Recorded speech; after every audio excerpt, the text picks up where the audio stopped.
Alright, so boom. I gotta clean this motherfucking couch. You guys may or may not know, the acoustics in my studio sucks. I get reverb all the time, sound waves bouncing off all of these hollow walls. Like my hallway is right here.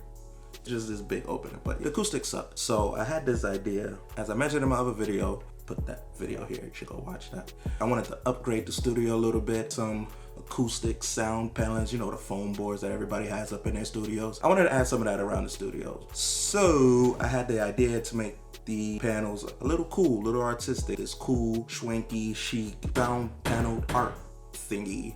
So I got the idea from this YouTuber, like he's not that big of a deal.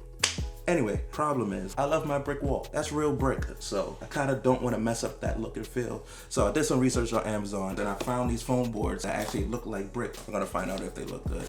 I got some lights, and I bought some wood. But yeah, let's get to work. Run the intro.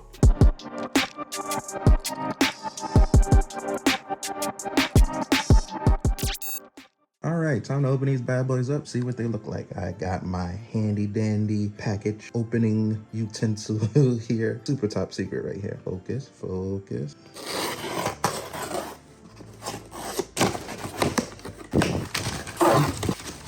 Not too bad, I don't think. Right, kind of look like these bricks, right?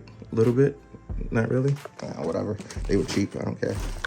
Only thing is, they're like kind of like super flimsy. I guess you get what you pay for, you know?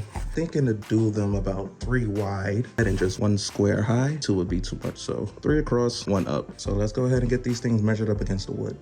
All right, so I already got my frame and wood measured out. Got my cut lines ready to go. I'm gonna be cutting each corner at a 45-degree angle. Most people would probably just make a straight cut and then just try to glue it like this, but no. I'm gonna make 45-degree cuts, flip the piece, and then just make a nice little corner. If you don't know how to make a 45-degree angle without a protractor, you just get a piece of wood. That's the same width as this one. Hold up against there, make 2 marks, and then connect the dots from the corners. That's it. All right, let's get to work.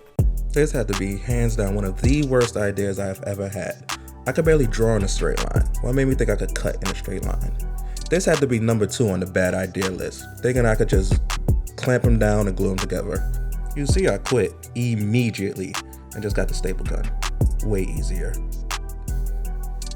Alright, so I'm actually down in my basement right now. I got my frame all built up. I'm gonna get it ready for a coat of paint. Gonna use this Rust-Oleum primer, so let's get into it.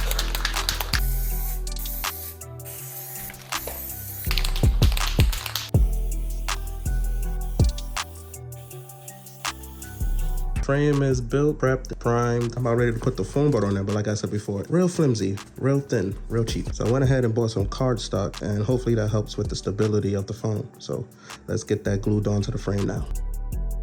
Putting some regular barge super glue on the cardstock, making sure that adheres to the frame. Pressing down firmly. I do add some weights to the corners of the frame just to, you know, make sure it sticks.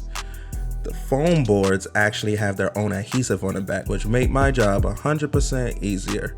The only thing that went wrong was the fact that the boards were actually cut incorrectly, like they were lopsided and stuff. Now here goes the fun part. It's always the fun part. Painting. This is where I let the creativity flow. Like, I really didn't have much of a plan going into this. Like, I just wanted to use some warm, vibrant colors, so I went with, you know, colors in the pink family, pinks and purples and things like that.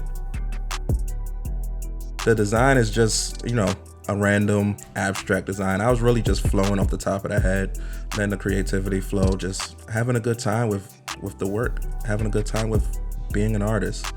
This is where I feel the best. This is where I feel free. Now he's up to the last step, just adding the LEDs to the back of the panel. The LEDs also have adhesive on the back too. Now all that's left is to hang it, hook it up, sit back and enjoy the light show.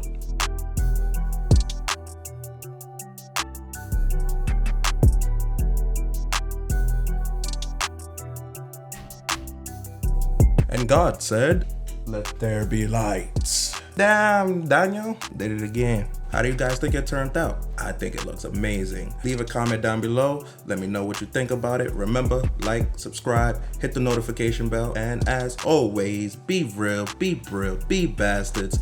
Peace out. Scapegoat nasty.